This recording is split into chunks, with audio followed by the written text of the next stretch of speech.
Je vous souhaite encore mes meilleurs vœux de l'année 2022. Qu'Emmanuel soit toujours avec vous tout le long de cette année 2022. Alléluia. Que toute la provision divine de l'Éternel vous soit accordée. Alléluia. Nous bénissons le Seigneur. Merci Seigneur Jésus-Christ. Alors, nous allons ouvrir nos Bibles dans Jean chapitre 15, versets 1 à 8. Je suis le vrai cep et mon Père est le vigneron. Tout sarment qui est en moi et qui ne porte pas de fruits, il le retranche. Et tout sarment qui porte du fruit, il émonde afin qu'il porte encore plus de fruits. Déjà, vous êtes purs à cause de la parole que je vous ai annoncée. Demeurez en moi et je demeurerai en vous. Je suis le cep, vous êtes les sarments. Celui qui demeure en moi et en qui je demeure porte beaucoup de fruits, car sans moi, vous ne pouvez rien faire. Si quelqu'un ne demeure pas en moi, il est jeté dehors comme le sarment et il sèche. Puis on ramasse les sarments, on les jette au feu et ils brûlent. Si vous demeurez en moi et que mes paroles demeurent en vous, demandez ce que vous voudrez et cela vous sera accordé. Nous sommes aujourd'hui, premier dimanche de l'année. Je vais donc parler de ce sujet important qui est grandir dans notre Seigneur, dans la connaissance véritable de notre Seigneur. Et ce sujet est très important. Il inclut ce que nous sommes en train de voir. Parce que vous voyez, en tant que pasteur, ce que nous faisons souvent, on néglige certaines choses plus importantes. Dans presque toutes les églises évangéliques, on parle souvent de ce que nous sommes en Jésus. Mais on entend rarement ce que Jésus est. Qui est Jésus? On développe toujours notre identité en Christ. Mais on ne met pas l'accent sur l'identité de Jésus lui-même. C'est pourquoi aujourd'hui, je voudrais démarrer l'année avec l'identité de Christ. Nous avons besoin de connaître l'identité de Christ. Si nous connaissons son identité, mais notre identité aussi sera claire. On va mieux comprendre notre identité. Parce que la plupart des chrétiens souvent passent toute l'année en train de réciter leur identité. D'autres ne connaissent pas que leur identité. C'est une bonne chose. Mais quand il y a des situations, ils sont paniqués. Et pourtant, ils ne connaissent pas que leur identité. Et souvent, même quand on ne prêche pas l'identité du chrétien, souvent certaines personnes pensent se disent, on n'a pas entendu un bon message aujourd'hui. Parce qu'on veut toujours être exalté, être glorifié, connaître notre identité. Vous savez, c'est une culture. Et nous n'allons pas rester dans la culture humaine. Nous devons rester dans la culture du royaume. Alléluia. Donc, cette parole, ce message va montrer que c'est plutôt l'identité de Jésus-Christ qui fait que c'est cette identité qui fait de nous ce que nous sommes. Et sans lui, on ne peut rien faire. Alors Jean, chapitre 15, le verset 5, ce que Jésus a dit ici, il dit, sans moi, vous ne pouvez rien faire. Si tu peux louer le Seigneur, tu peux l'adorer. Si tu peux prêcher, si tu peux le servir avec efficacité, c'est uniquement parce que tu es en Jésus. Le verset 5, quand nous le lisons au complet, il dit quoi? Je suis le cep, vous êtes les sarments. Celui qui demeure en moi et en qui je demeure porte du fruit. Car sans moi, vous ne pouvez rien faire. C'est clair ici? Le message du Christ est clair. Il dit qu'il est le cep, nous sommes les sarments, c'est-à-dire nous sommes les branches. Voilà le sapin. Le sapin lui-même est là, voici les branches. Voyez? Et le sarment, la branche qui n'est pas attachée au cep, ne peut pas porter de fruit. Nous avons déjà vu pendant notre jeûne et prière que ce passage nous parle de notre union avec Christ, union vivante.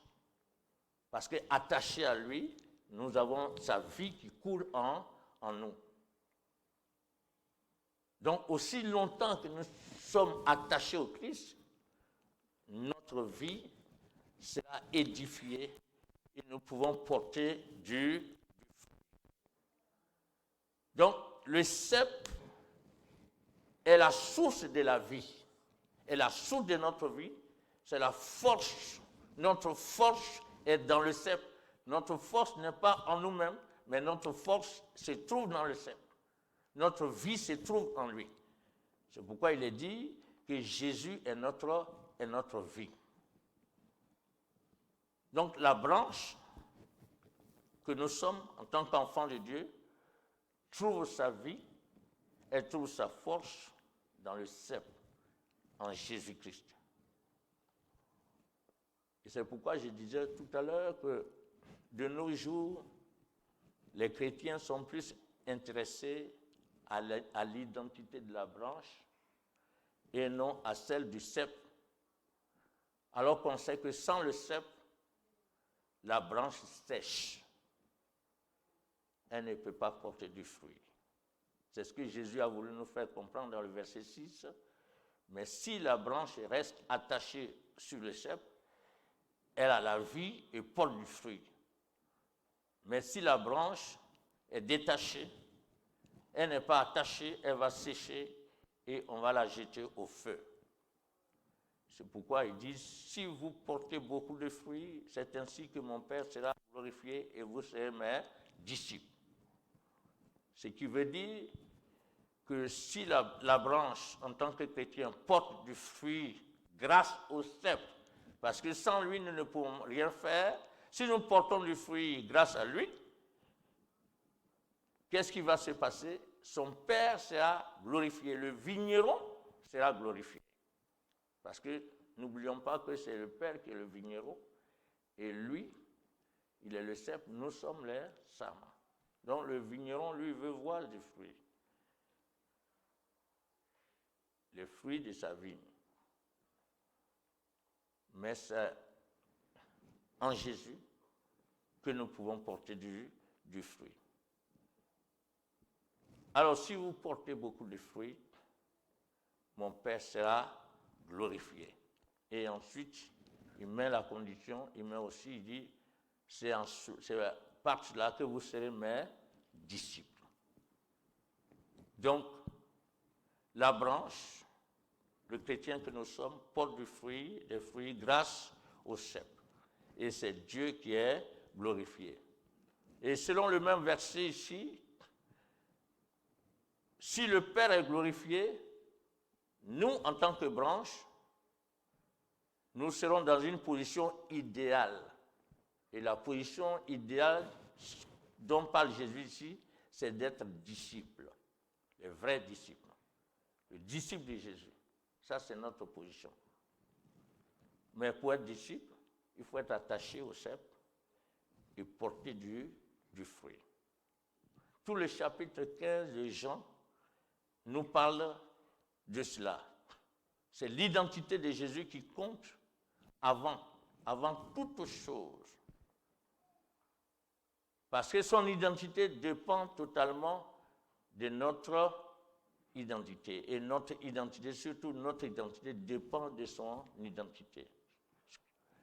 Alors nous devons dépendre de lui. Vous savez, il y a une histoire dans la Bible, dans Jean, chapitre 4. Un jour, Jésus avait soif, il était fatigué, il était assis auprès du puits de Jacob.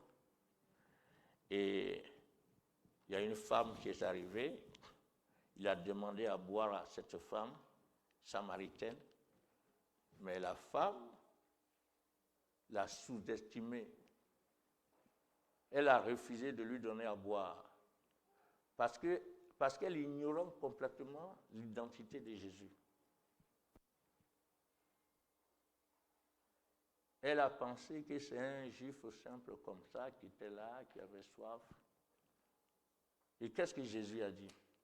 Si tu connaissais le don de Dieu, et qui est celui qui te dit, donne-moi à boire, tu l'aurais toi-même demandé à boire, et il t'aurait donné de l'eau vive. Il t'aurait donné de l'eau vive. Jésus est de l'eau vive. Il est la source de notre vie. Et quand la Samaritaine a compris, vous connaissez la suite, elle a été changée complètement. Et elle est allée toucher la ville, qui est venue aussi reconnaître Jésus comme l'eau vive. Alléluia. Le Seigneur qui nous aide pour que nous puissions savoir l'identité de Jésus.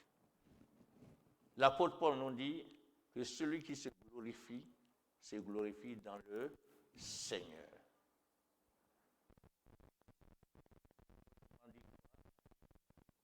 C'est l'identité du Seigneur en nous qui nous permet de faire tout ce que nous pouvons faire. Que celui qui se glorifie dans le Seigneur. Donc c'est dans le Seigneur, c'est son identité qui peut te permettre d'être glorifié, qui peut te permettre de tout faire. Le diable a peur de l'identité de Jésus qui est en nous. Ne pensez pas que le diable a peur de vous, hein? Mais c'est l'identité de Jésus qui est en nous, là, qui fait peur au diable.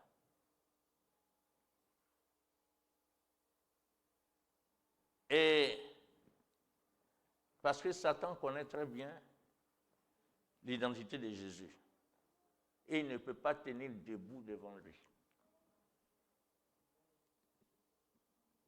Un jour, un démon très puissant, il se trouvait dans un homme et la Bible dit qu'ayant vu Jésus de loin, il se prosterna devant lui et s'écria d'une voix forte. Il a crié, « Qu'y a-t-il entre moi et toi, Jésus, Fils de Dieu très haut? Je t'en conjure au nom de Dieu, ne me tourmente pas. » C'est pourquoi je vous dis, parlez de Jésus au lieu de parler de Dieu. Voilà, Satan démon lui-même, il dit au nom de Dieu. Marc chapitre 5, versets 6 à 7. Parce que Dieu est le Père de tout le monde. Quand vous êtes avec les gens, faites la différence. Comment vous allez reconnaître que quelqu'un est religieux? Parlez de Jésus. Quand vous allez parler de Jésus, vous allez voir qu'il va changer de langage. Mais si vous parlez de Dieu, vous serez d'accord avec tout le monde. Voilà le démon, il dit. Hein? Qu'est-ce qu'il dit ici? Il s'est écrié d'une voix forte. Qu'y a-t-il entre moi et toi? Jésus, Fils du Très-Haut. Il connaît Jésus. Il connaît l'identité de Jésus. C'est merveilleux ça. Le démon connaît l'identité de Jésus. Et il va plus loin, mais plus loin, il dit fils du Très-Haut. Si tu as accepté Jésus comme ton sauveur et ton Seigneur, tu portes en toi la gloire et la puissance de Jésus. Si le diable te voit de loin, il a peur et se prosterne devant la puissance de Jésus en toi. Mais le problème, c'est quoi? Le problème est que nous ignorons la force qui agit en nous. Si nous sommes conscients de l'identité de Jésus-Christ et que Jésus est en nous, normalement, rien ne devrait nous inquiéter. Parce que Jésus-Christ nous a donné l'autorité de vaincre le diable et ses œuvres. Mais à une condition toujours, que ça soit fait en son nom. Et non à notre nom. Pourquoi son nom? Parce que c'est son identité qui fait trembler le diable. Ce n'est pas notre identité. Donc quand nous invoquons le nom de Jésus-Christ, nous proclamons la victoire de Jésus sur la croix et le diable ne le supporte pas. Parce que la Bible dit qu'il a anéanti Satan. Il a anéanti à la croix de Golgotha. Il a réduit à néant. Et il a livré publiquement en spectacle les dominations, les autorités, les principautés. Il a triomphé de ces puissances-là à la croix de Golgotha. Donc quand nous prononçons le nom de Jésus,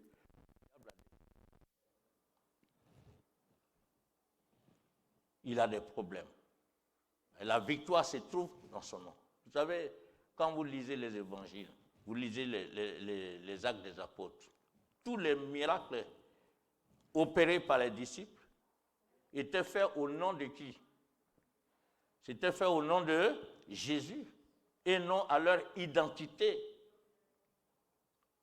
Ils ont opéré les miracles au nom de Jésus, sur l'identité du nom de Jésus-Christ. Et c'est grâce à l'identité du nom de Jésus et non à leur nom que des prodiges, des miracles ont été opérés. Et je parle de ça parce que c'est important. Il y a des doctrines qui viennent de nos jours où vous allez voir un pasteur, un prophète, n'importe qui, bon, serviteur de Dieu, entre guillemets, il va parler tout, il va dire tout. Vous allez voir, les gens vont trembler, il va prophétiser, il va tout dire, mais souvent, vous n'allez pas entendre le nom de Jésus. Il va faire tout ce qu'il fait. Si vous regardez bien, vous allez voir, vous n'allez pas entendre le nom de Jésus. Et quelquefois, le nom de Jésus est rare même dans la bouche de ces personnes. Si vous avez ces genres de personnes, sachez que Jésus a dit dans Matthieu chapitre 24, verset 24, que plusieurs opéreront des miracles et des prodiges sans lui. Donc ce n'est pas miracle, prodige qui compte. Mais on le fait sous quelle identité? Sous quelle identité? Et donc, il faut faire très attention. Nous devons donc opérer sous l'identité de Jésus-Christ. C'est son nom qui fait toutes choses. L'apôtre Pierre a dit, c'est le nom de Jésus qui a raffermi les pieds de celui que vous voyez ici. C'est la foi en son nom qui fait qu'il marche. Donc les apôtres connaissaient l'identité de Christ et ils opéraient sous la puissance de l'identité de Christ et non sous leur propre identité. À quoi ça sert si toi tu sais que tu opères sous l'identité du nom de Jésus? Pourquoi tu vas avoir des gardes corps qui sont autour de toi? Pourquoi tu vas te laisser escorter partout où tu t'en vas? Ce n'est plus toi qui vis, c'est Christ qui vit en toi. Et il a tout le pouvoir pour te garder. Il a tout le pouvoir pour te protéger. On démarre cette année avec l'identité de qui? On doit grandir dans la connaissance de l'identité de Jésus. Parce que si nous connaissons Christ, si nous allons connaître son identité, et si nous connaissons son identité, mais des miracles, des prodiges vont s'opérer dans nos vies. Puisque c'est lui qui est notre identité véritable. Donc, faisons très attention. Alléluia. Opérons en Jésus. Le dimanche prochain, je vais vous donner la suite de ce message. Je vais vous laisser dans la soif. On va aller point par point. Le dimanche prochain, on va voir l'identité du chrétien en Jésus. Mais pour le moment, je vais vous laisser dans la soif. On vient de voir quoi? L'identité de qui? De Jésus. Il faut qu'on se base sur son identité. Parce que c'est en lui que nous pouvons chasser les démons. Et aucun démon ne peut résister quand on opère sous l'identité de Jésus. Aucune maladie ne peut résister. Donc, si tu te sens mal quelque part, si tu es attaqué par une maladie, tu es troublé quelque part, il ne faut pas manquer les vendredis. Parce qu'on va réserver les vendredis pour opérer sous l'identité de notre Seigneur Jésus. Il sera là avec nous. Parce qu'on va invoquer son nom. Alléluia. Et il sera présent. Et il va opérer. Ce qu'il faut retenir, c'est que Jésus est le sceptre. Nous sommes les. Voilà. C'est lui qui est la source de notre vie. C'est lui qui est la source de notre délivrance, de notre bénédiction. En dehors de lui, là, tu n'as rien. En dehors de lui, tu ne peux rien faire. Si tu as la force aujourd'hui, tu es en bonne santé, tout ce que tu vas faire pour traverser encore cette année 2022 dans la victoire, dans la gloire, c'est en Jésus seul que tu peux le faire. Donc c'est en lui que tu dois rester, tu dois demeurer. C'est pourquoi il dit, si vous demeurez en moi et que mes paroles demeurent en vous. Il doit être ta demeure. Et toi, tu dois être la demeure de sa parole. C'est-à-dire, tout ce que qui va passer dans ta pensée, tu vas faire, doit être conforme à la parole de Jésus. Tu ne dois rien faire en dehors de la parole de Jésus.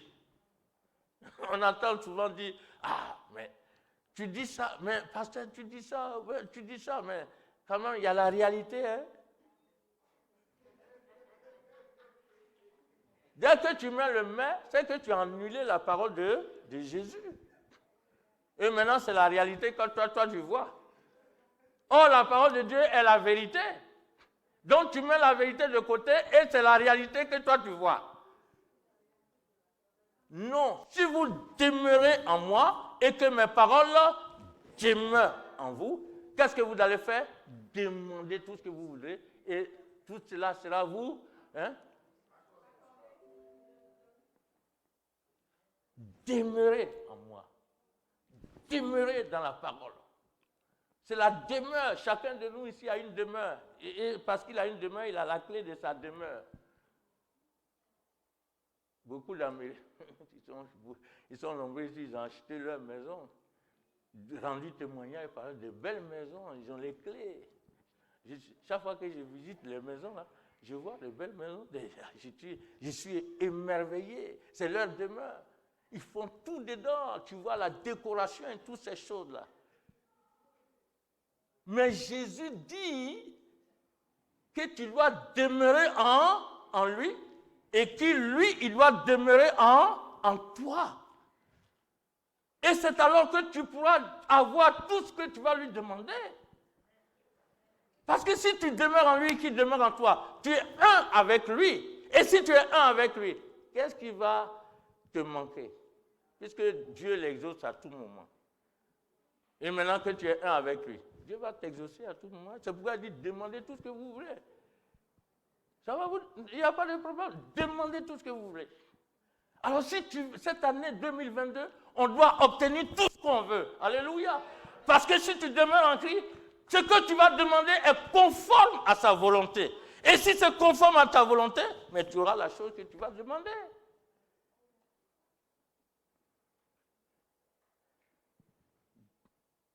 Jésus le cep, nous sommes chez la branche. Mais il faut être attaché au tronc. Alléluia. Si tu n'es pas attaché au tronc, mais tu es attaché à qui maintenant? Donc on va te jeter dehors. Puisque tu n'as pas de souche. Il n'y a pas de... Voilà, qui a dit là? Tu n'as pas de support. Voilà, il n'y a pas de support. Mais les gens qui opèrent des miracles, des prodiges, sans le nom de Jésus, et tu vois leurs fruits là, c'est pas ça, ils opèrent avec un autre Dieu. Pas avec qui? Pas avec Jésus. Et vous allez les reconnaître parce que quand tout ce qu'ils font, au lieu d'attirer les gens vers Jésus, ils attirent les gens vers leur personne. Et tous ceux qui les suivent ne font que jurer par eux, au lieu de jurer par qui? Par Jésus. C'est là qu'il faut faire la différence. C'est là qu'il faut avoir le discernement. Donc cette année-là, tu dois évoluer. Toutes tes prières doivent être exaucées. Mais si ça doit être exaucé, comment tu vas faire? Qu'est-ce que tu dois faire? Il est le cep. Toi, tu es tu dois reconnaître que tu dois être attaché, branché, connecté avec la source de ta vie. Il n'y a pas de magie dans la maison de Dieu. C'est simple. Que le Seigneur vous bénisse. On va se lever.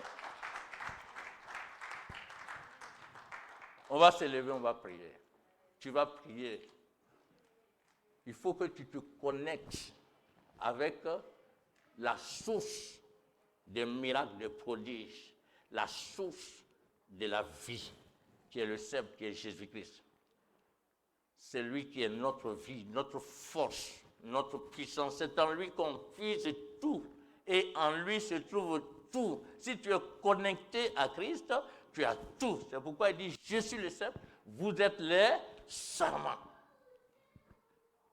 Alors tu vas prier, tu vas le remercier. Et puis si tu sais que tu es détaché de lui, il faut te rattacher maintenant, aujourd'hui. Pour que les autres jours de l'année, toutes les bénédictions te soient accordées. Tes prières, il suffit de penser seulement. Vous savez, moi, il m'arrive de penser seulement à quelque chose. Et Dieu me donne. Ma femme, souvent, on se lève, on pense seulement. Et puis, dans le courant de la journée, on a la chose qu'on demande. Parce que quand tu es en esprit, tout se passe avec ta pensée. Et la Bible dit, d'ailleurs, tous ceux qui sont en esprit se déplacent à la vitesse de la pensée. Quand Jésus était ressuscité, il avait un corps glorieux, il se déplaçait à la vitesse de sa pensée. Et c'est ce qu'on va devenir plus tard. Et donc, si tu es connecté à Christ, et puisque tu es un avec lui, mais tu auras la même pensée que lui. Qu'est-ce que l'apôtre Paul dit? Ayez les mêmes sentiments qui étaient en Christ. Les mêmes pensées, soyez animés par les mêmes pensées qui étaient en Christ. Donc c'est dans la connexion que la pensée, les sentiments de Christ vont être en toi. Et les sentiments, les pensées, tout ça font partie de notre personnalité, de notre âme. Donc c'est quand tu es connecté que ton âme sera branchée en Christ. Et que tes pensées, tu vas voir que tes pensées ne seront plus troublées.